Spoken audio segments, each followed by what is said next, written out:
Hey everybody, thanks for listening to the El Toro's podcast, exclusively now on Anchor.fm. If you haven't heard about Anchor, it's the easiest way to make a podcast. Here, let me explain. It's free. There's creation tools that allow you to record and edit your podcast right from your phone or computer. Anchor will distribute your podcast for you so it can be heard on things like Spotify, Apple Podcasts, and many more. You can also make money from your podcast, which is always a plus, with no minimum listenership. And it's everything you need to make a podcast right at your fingertips and in one place. I can't believe it took me this long to switch over to Anchor.fm, but I couldn't be happier now. So, get yourself started and download the free Anchor app now, or go to Anchor.fm to get started.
What's going on, everybody? Welcome back to another episode of El Toro's podcast, and I'm your host, El Toro. Yes, ladies and gentlemen, it is I have returned. It is the month of August of 2020. You would have told me 5 months ago that we were going to still be in a position where the pandemic has resurged and there's a huge spike again. I would have probably said, yeah, it is quite possible, but let's see what happens. Things can change. And I would have been wrong. Unfortunately, we are still suffering through this COVID pandemic. It is getting way out of hand. It is resurging in a lot of places. And come on, guys. Practice your social distancing. We are not in the clear yet. The worst is yet to come, and as you can clearly see, most of you who haven't been social distancing have gotten sick. The fortunate ones have recovered. The most unfortunate ones have died because of COVID-19. So please do me a favor, continue wearing your masks. Stop doing the large social gatherings, folks, and motherfuckers, just listen to what the studies are saying. Maintain 6 feet apart, wear your mask, If you don't have to be out to do anything, don't. Okay? Come on. We want to be able to get back to a somewhat new normal on life. We need to start following the instructions that are being given to us by Dr. Fauci and those in his position. This is getting ridiculous. A lot of people have gotten sick because of the negligence of others. And some of those people who have gotten sick because of the negligence of others happen to be people I care about. So, y'all getting my fucking friends sick, cut it out. All right? This is getting fucking ridiculous. And I'm a guy who wears his emotions on his sleeve to the people who matter the most, but I usually have a huge front for anybody else that doesn't know me. I'm always smiling, I'm always the happy-go-lucky guy, but deep down inside, it burns me up inside to see how people are just ignoring the fact that we are still living amidst a pandemic. None that we've ever seen before. And people think this is a fucking joke. And it's not cool. It's not cool. Like, I am doing everything in my power, and my family as well, to stay away from people, to make sure that, God forbid, any of us gets anyone sick or vice versa. Okay? There's very few people who I have limited contact with, like really, really few people. And the way that we've been able to make that successfully work is extremely simple. I work from home, so I am not going out. And if I'm going out, I have my gloves on, I have my mask on, I'm maintaining 6 feet apart, and I'm not out for more than a few minutes at a time. Probably doing a run at the supermarket or at the pharmacy or picking up and dropping off laundry, so on and so forth. My wife, unfortunately, has to commute into the city to work, and she works at a doctor's office for a really, really big company. So they're always constantly sanitizing every 10, 15 minutes. They wear their mask, they're social distancing, they're wearing their gloves. And I know she's social distancing as well, but she is in the position where she is low to mid risk, whereas I am extremely low risk. But there's still a chance that even though she's doing all of that, if someone else isn't doing their social distancing and practicing the guidelines that they need to be practicing, it's a slight chance she can get it and she can bring it home and then we can get infected. Thankfully, knock on wood, we've been fine, but we've been extremely, extremely careful. Now, who are the other people who we have contact with? Well, basically my in-laws. My in-laws are much older and they social distance as well. They don't go out of the house unless they absolutely need to, and that is to go to a doctor's appointment or go to the grocery store, supermarket, butcher, what have you, and they're back home, just like I am. And we're able to see them because of that fact, because we're social distancing, they're social distancing, and we're able to see them. They're able to take care of the kids when it's time for them to take care of the kids. My daughter's gone back to daycare, and going to daycare is right now going into Fort Knox. You cannot get in there unless you get checked for temperature. You are asked questions about how was your day, and this is every day that you get asked the same questions. You cannot go in to pick up your kids. You have to stay outside. They'll bring the kids out to you. Kids are required to wear a mask, and there's no more than X amount of kids in a classroom per teacher at a time. They're not going out to play. They're doing crafts inside the school. You got a fever, you even got anything that looks slightly like a sniffle, you're not getting into the daycare. So my wife and I were very, very comfortable sending our little girl back, and she's been going there. But other than that, we've been making sure that we probably stay away from a lot of people, which is extremely difficult for somebody like me who is a very family-oriented guy. I'm really close with my mom. I'm close to my sister, my brother-in-law, my nieces and nephews. Very, very close. And it kills me to no end that I can't go and see them. I can't go and hug them. I can't go and play with them. I can't go and have drinks with them because I don't know what's going on. And it's very troubling. Like, at least with my mother, I know my mom lives by herself, and she doesn't go out, she doesn't leave the house unless she absolutely has to. Like, she needs to do a run to the supermarket, to the grocery store, the laundry, she'll do that, boom, boom, boom, get back home.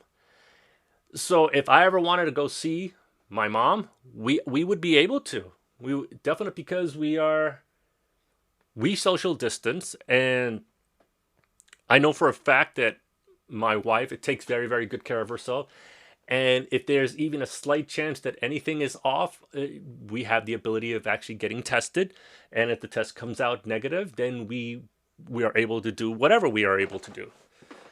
But with my sister lives in PA. So right off the bat is we have to travel. We have to travel out of New York, and a lot of places have a restriction to going to other states. Now, fortunately, Pennsylvania is not one of the states that will restrict us from entering into it. But, and I know my sister does her guidelines on maintaining social distancing, wearing her mask, and the whole 9 yards. I know my brother-in-law does the same thing too. God knows the kids are very, very good about making sure that they wash their hands and whatnot. But what about the people that they're in contact with? It's like, we don't know. And it's just a scary thing. So, and we don't know here on our end, because like I said, my wife works in the city. We could all be fine, but we don't know if we're an agent. We carry that little whatever it is that can be transmitted to somebody else. So we could possibly be fine, and we can just be passing it on to somebody else. We don't know that.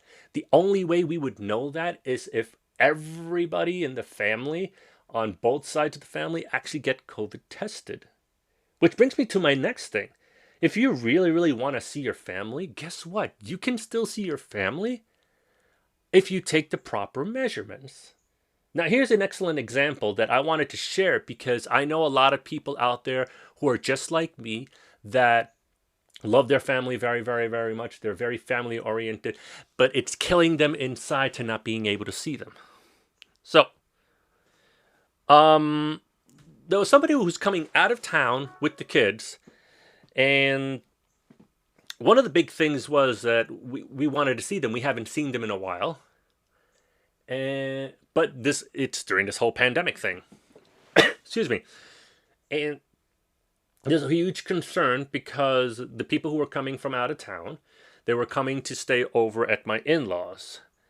And not a lot of people know this, but something happened in the family where, for lack of a better term, the defenses inside of one of these particular people is very, very low.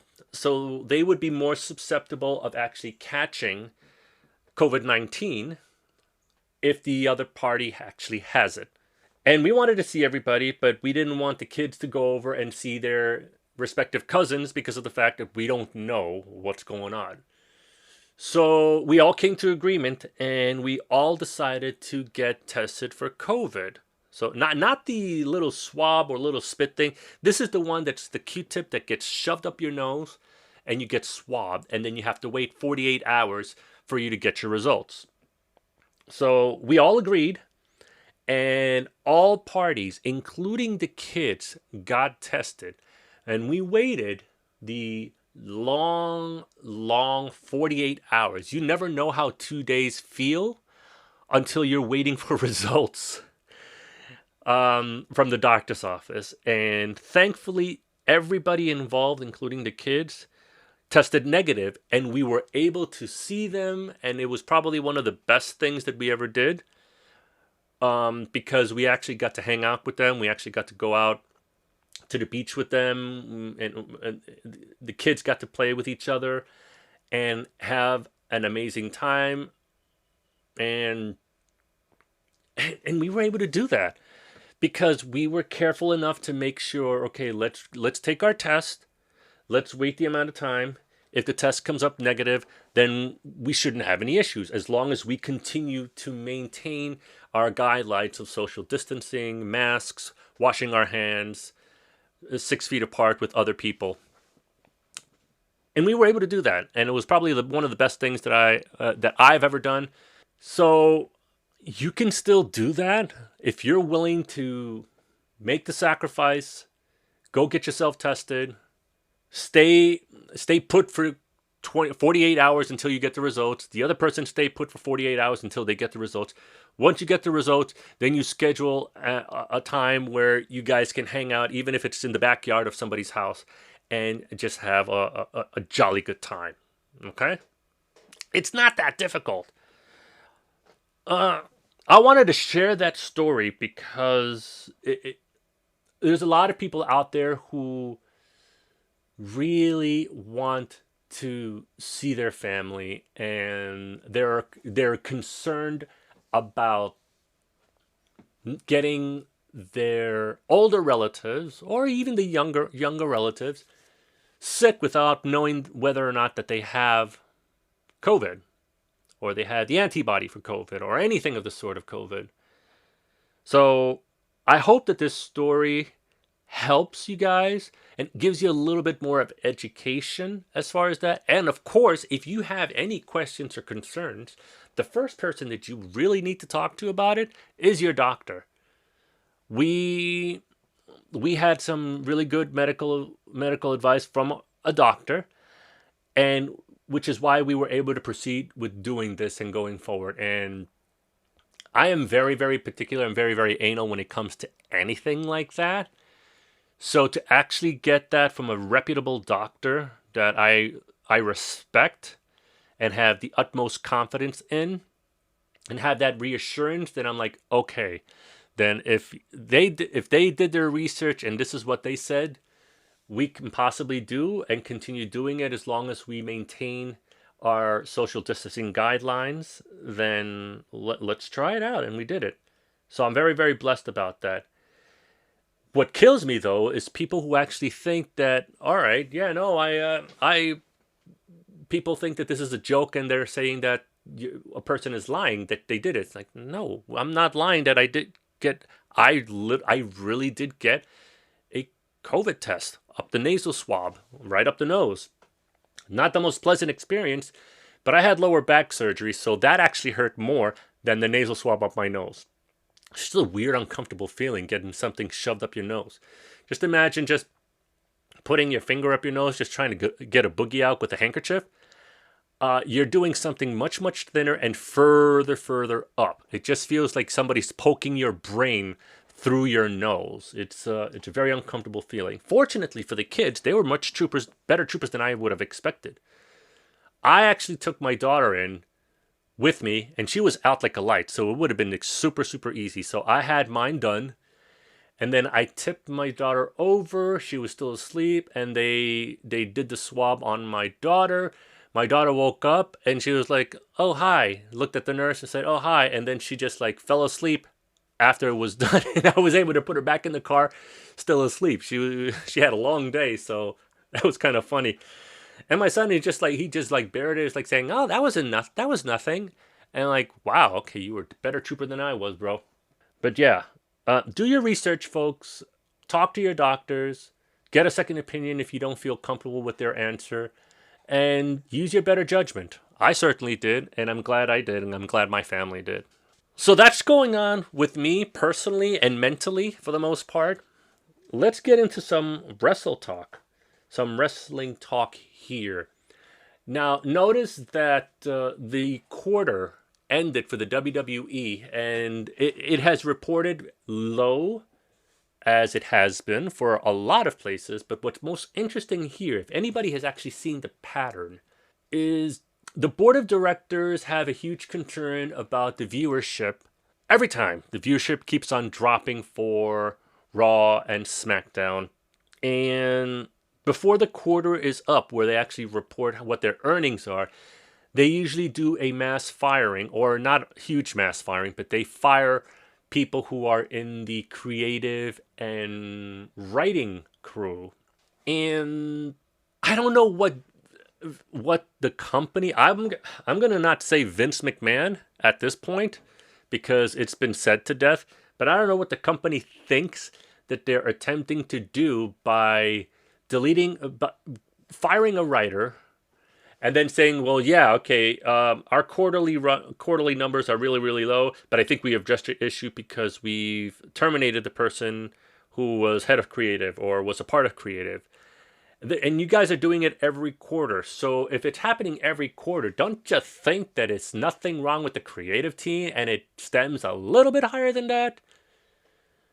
It's I I would like to think that the board of directors aren't just a bunch of fucking idiots that cannot see the pattern that the people who are involved with such horrible, horrible writing just happens to be Kevin Dunn, Mark Carano, and Vincent Kennedy McMahon.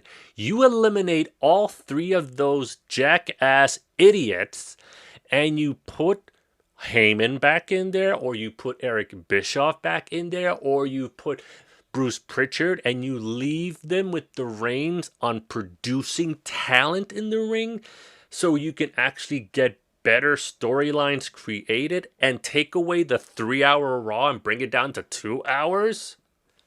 Or if you're going to keep 3 hours, use every bit of your fucking talent that you have instead of firing their asses, and you would see a huge difference. Hey, but that's just me, man. I'm just a fan, and I'm just like analyzing things like anybody else should be doing. Ain't that interesting? So I got a little piece of news for you all. I was going to be a part of a writing crew of editors for a magazine. I say was going to be because that started and ended as quickly as you could have just said hello. So let me tell you this story. So I followed this particular magazine thing. They have a digital magazine, but they also produce limited copies of their physical magazine. And once those are done, then you still have the ability of actually purchasing a digital copy at any point in time. This particular magazine article actually did, well, not article, but this magazine company did a very, very special tribute to Hana Kimura. And I kept on following them. I followed them since, and I liked a lot of the stuff that they did. And one thing that's made them stay so unique is it sounded very homey. It was like, not really like a mom and pop shop type magazine, but it had that kind of feel of hominess. It didn't feel very corporate. And one day I saw them post an Instagram, not an Instagram story, but an Instagram post on their feed saying that if you're interested in contributing as a writer, send us a DM, send us a direct message. So I'm like, all right, what's the worst that can happen? They could say no. So I sent this particular company a DM, and we were talking back and forth, and I pretty much described to them what my experience was, what products I follow, and so on and so forth. And they wanted me to be a part of the writing team, which was awesome. But keep in mind, I have never written any type of article for a magazine. I've always been an independent person to write my own opinions. As you can tell, I'm an independent person doing a podcast. But back in the day, before the podcast, I actually had a blog. It was called El Toro's Wrestling Blog. It's no longer active. And if it happens to be active, it's because I probably forgot to turn it off someplace. But I used to blog about pro wrestling and the indie circuit and the pay-per-views and the whole 9 yards. So I used to only write for myself without having to worry too much about the content. I would just make sure that the grammar was correct, the spelling was correct, the I's were crossed and the T's were dotted. If you got that joke, great job. If you didn't, I'm sorry.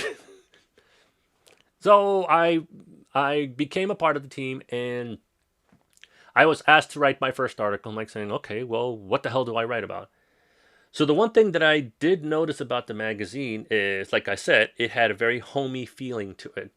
So I figured, well, the one of the things that I remember seeing a long time ago in some of the other professional wrestling magazines that are no longer around is they had a section that would introduce a writer, like an author or somebody who would contribute to the magazine. And there was like a little brief bio on them. So I figured, well, why don't I write a bio to kind of like have it there? So this way, when the first article comes out that I put together, it'll be in the same issue. So I took time and I wrote the first article, which was a biography, like a little tiny bio about who I am, because one of the things that I find we're missing these days in a pro wrestling magazines is, who is this person? Like, what kind of experience do they have? Do they just are they a broadcast journalist? Are they an actual journalist? Are they just a fan who's just writing their own personal opinion, like an editorial? Or what kind of wrestling experience, if any, do they actually have? I wanted to be able to provide that to the readers. So I did that. I talked about who I am as a person, what it is I do, that I have a podcast, that I watch all of these promotions, the big promotions, little promotions, medium promotions, indie promotions, all of that, and my experience with pro wrestling, having worked at a professional wrestling company for an extended amount of time. And my interaction with a lot of the wrestlers that you see now on AEW, on NXT, and so on and so forth. I figured it was a great piece, and I was hesitant in sending it in, but I had the reassurance that it was going to be okay. So I submitted it as a PDF, and that was it. So then the next thing was to try to come up with an article. Now, for those of you who are new to the podcast, here's a little brief intro of who I am. I'm an IT person. That means that whenever you call asking for computer support, I'm probably the guy who either picks up the phone to help you, or it gets directed to me to visit you to actually fix the problem in question. I've been doing it for over 20 plus years, and it's my full-time career. This is what I do full-time. This is just a hobby, what I do right now, podcasting. And the difference also between the two is I actually get paid in my full-time job that I love. I do not get paid for podcasting. I do it because I love it and I enjoy it, and it's a great venue for me. So, it's hard for me working remotely when I am tasked to reaching out to all these clients to help them out with their computer problems or working them through a situation that they need help over the phone on how to connect physical equipment and things like that. And I'm a husband and a father of 2 awesome kids. So when my shift ends, I have to now play the role of a husband and a father after the time. So it's really difficult for me to find time to write an article.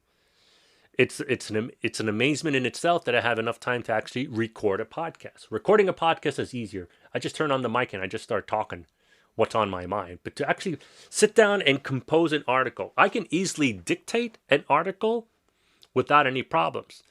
But to actually put together the time to think about what it is I want to actually talk about in an article of current events or past events or upcoming events, it takes time and it takes a little bit of structure. So it's not that easy.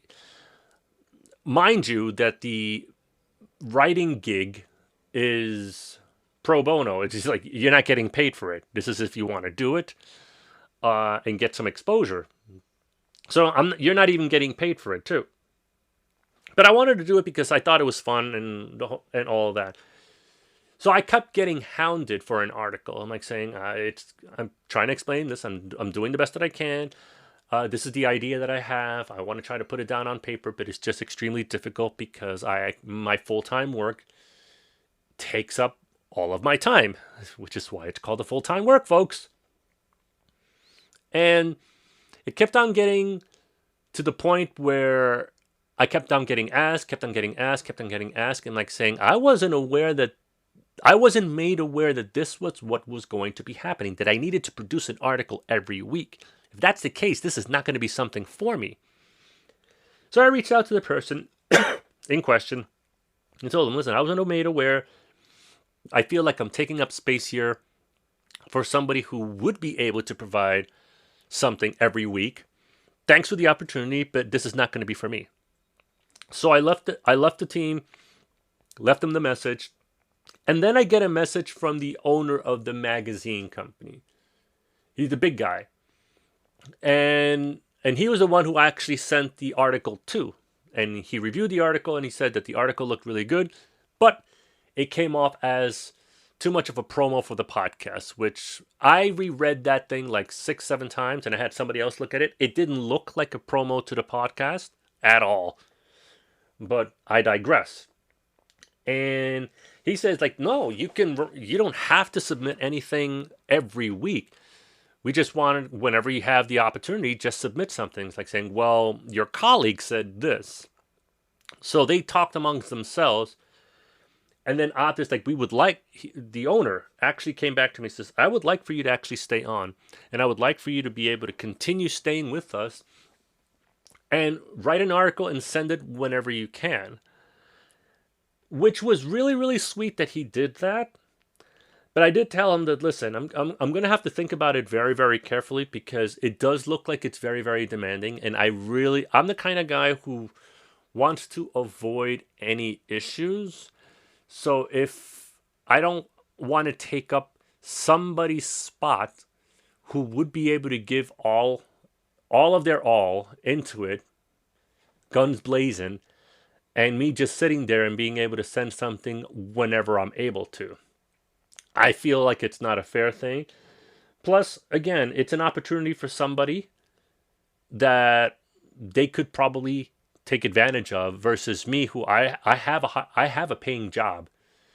I only wanted to do this because I wanted to do it. I love wrestling, so why not add another thing into my arsenal? So I haven't gotten back to them. I'm pretty sure I know what the answer is going to be, but I'll keep you guys in the loop so you'll know what is going on, and maybe if I feel up to it, I'll tell you which magazine company it is. I mean, I haven't signed a contract. I haven't signed any type of disclosures or non-disclosure agreements. So I can pretty much say at any point in time who they are and what they do. So if you guys want to follow them, you guys want to purchase articles, if you don't want to support them, whatever it is the case, that's entirely up to you guys. But I'm pretty sure, I'm about 98.2% sure of what my next step is going to be with the magazine company. But I still have that uncertainty of that 2% or that 1.8%. So we'll see what happens. So that's going on with my writing career in pro wrestling, or lack of writing in pro wrestling career. So what's coming up next in this month? This month is the Stan Styles Intergender Bonanza, guys. And it's taking place on a Saturday. So go check out the Facebook page Intergender Bonanza to get more information. And it's not only because it's just the Stan Styles Intergender Bonanza, but my boy Stan Styles' birthday is on that weekend too. So it's going to be the Birthday Bash Intergender Bonanza, baby. And it's going to be a lot of fun. I just encourage everyone, please, if you are going to go, come on, use a little bit of common sense. If you have the sniffles, don't even bother showing up. Okay. Maintain 6 feet apart. Masks are mandatory. Okay. Please understand that the stars, when they're doing autograph signings or merch signings, you can't do what we did before. You can't go up close to them. You can't hug them. You can't touch them. You can carry some hand sanitizer with you. This is no laughing matter. I don't want to hear from my buddy Stan that my friends, my family, gotten sick because some of you did not do your due diligence in social distancing, wearing your masks, and keeping your hands to yourself, essentially. So please protect my family. Okay, they are doing this for you guys because it's the right thing to do, and it is the right time to do it. We're in a situation right now in the world where we need a little bit of entertainment, we need a little bit of happiness, we need smiles on our faces, we need to be able to feel mad, but for the right reasons, because you want to boo the bad guy, and you want to cheer for the good guy, and you want that Cinderella story building up and getting the holy shit moment, and you want to see smiles on people's faces in the entire process that this is happening. And if there's any event that I recommend anybody to do this, it's the Stan Styles Intergender Bonanza. Okay, that's just the bottom line. That's basically the truth. Will I be there? Unfortunately, I won't be able to be there.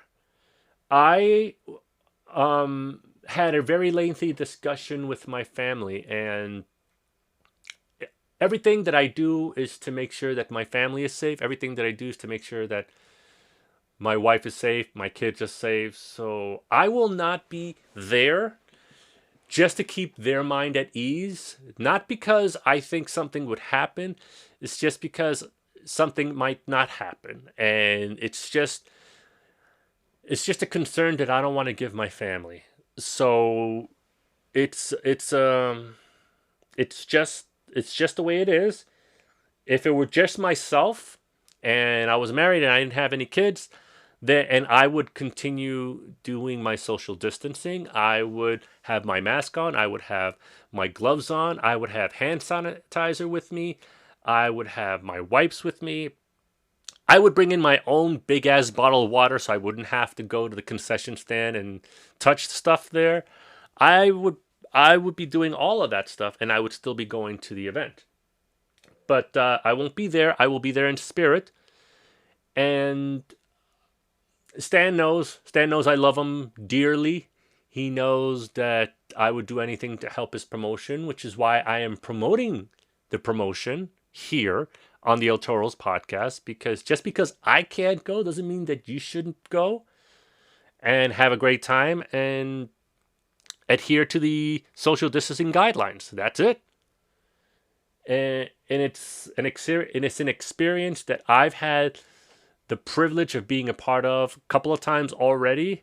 So I want that opportunity to go to somebody else who needs it the most. Because I'm thankfully very, very happy with my family. I'm thankfully very, very blessed to still be in touch with a lot of my wrestling friends, and we get to chat every once in a blue moon and see how they're doing. But I know some people have been concerned that they haven't been able to go wrestling or haven't been able to go to a wrestling venue and have been stuck between the four doors. So this is an opportunity. So my spot can essentially go to somebody else and for them to have a hell of a wonderful time. I highly recommend it. And if you all of you guys get to see the bulldozer Matt Tremont over there, tell him I said hey. El Toro says, hey man, what's up? One of the coolest fucking cats I've ever gotten the chance to work with and meet is the bulldozer Matt Tremont, and I just love that fucking guy. I just hope you guys continue to stay safe. It is very very important right now that we all love each other the way we would want them to love us. We need to protect each other, and we just need to take care of ourselves. That's really the bottom line is.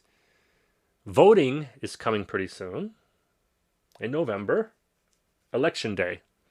So please, please, please make sure you are registered to vote and make sure you go out and vote, whether it's via absentee ballot or you take super extra precaution, you go to your voting poll and you just vote in person.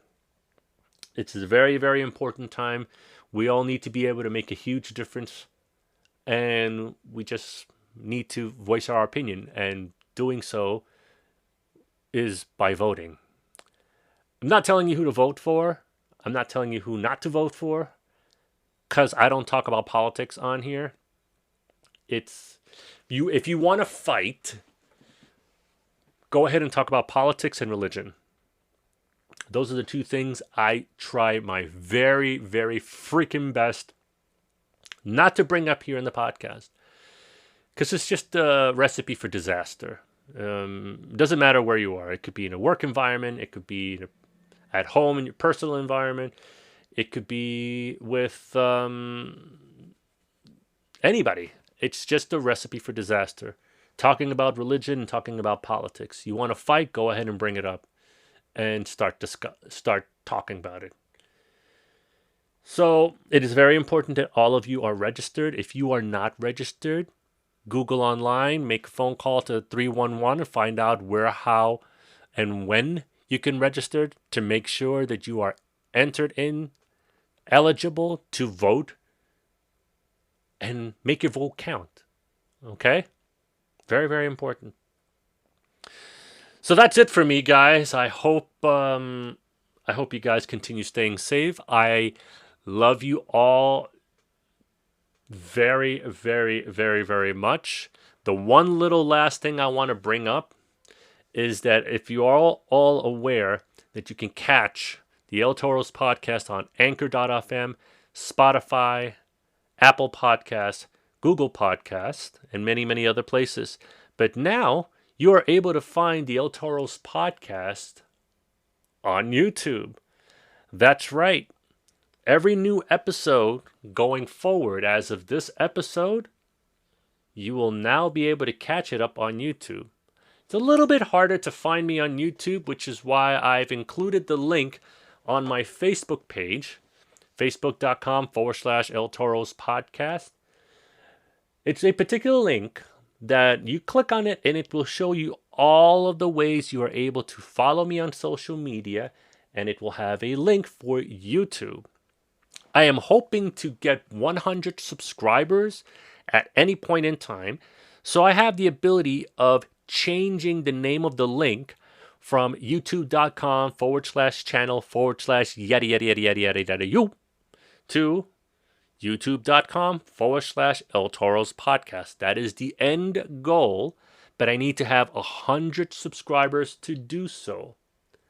So, if you have a little bit of time on your hands, please subscribe to the podcast on El Toro's podcast on YouTube to help me bump myself up to 100 subscribers so I can change the link and make it a little bit easier for people to find me. And that's all I got for you today. This is El Toro signing off. I love you guys to death, and be safe.